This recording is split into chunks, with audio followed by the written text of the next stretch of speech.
To start with, I'd like everybody to stand up.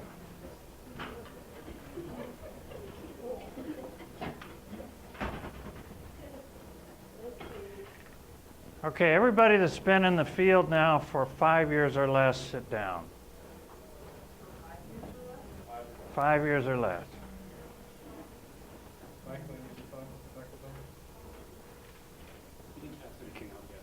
Can you hear me all right? Okay. 10 years or less, sit down. 15 years or less.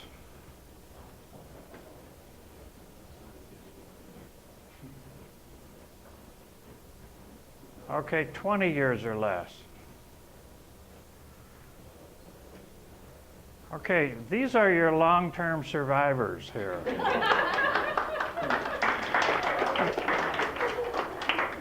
On the breaks, I think you should get with these people and find out how they did it.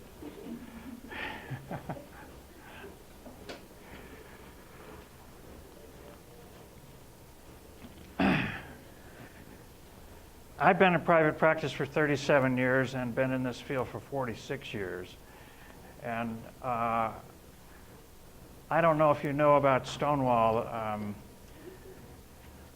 Stonewall was a riot that happened in Greenwich Village in June of 1969. Gay bars used to be regularly raided and a lot of harassment from the police. Things like jaywalking and public indecency, and they would come with a paddy wagon to load everybody up and take them away.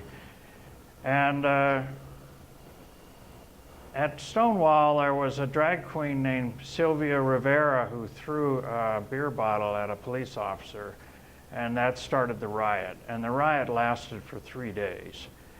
And it marks the seminal beginning of the gay rights movement. Well, that fall, I started my first field work placement in graduate school, and I was 24 years old. And they placed me with the Gay Liberation Front.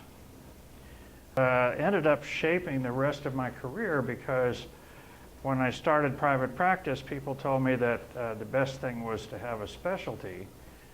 And the gay men that were therapists weren't out of the closet at that point. So I became the therapist that gay men were referred to. So then in 1984, I started getting clients with AIDS.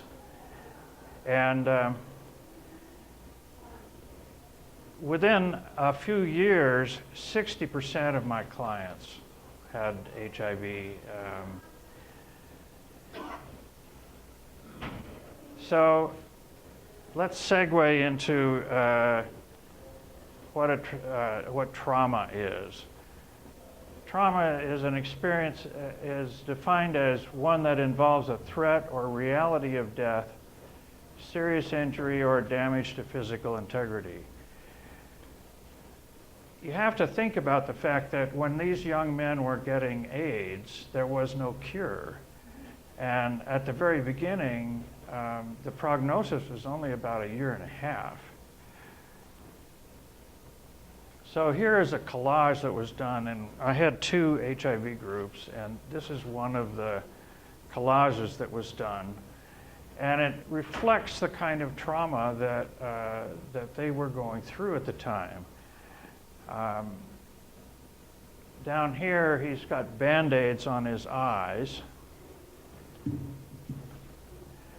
And there was a disease that caused blindness, and they had to have shots in their eyes.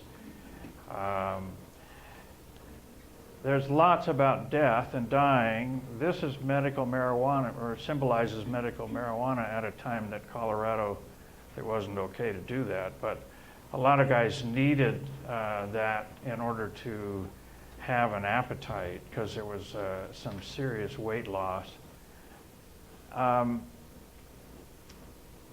Down here is a little, whoop, going too fast here. Down here is a little thing that says right to die. A lot of guys were looking into hastened death and assisted suicide. And how many people know what a viatical settlement is? No one. See, a viatical settlement is where your insurance company or a private party buys your life insurance, and they're betting on you dying. And then they give you a portion of that that you can live on or use until you die, but it's like 40%, and then they take the bulk of it after you die. So a lot of guys were selling their life insurance, and there was a lot of marketing by insurance companies betting on these guys dying.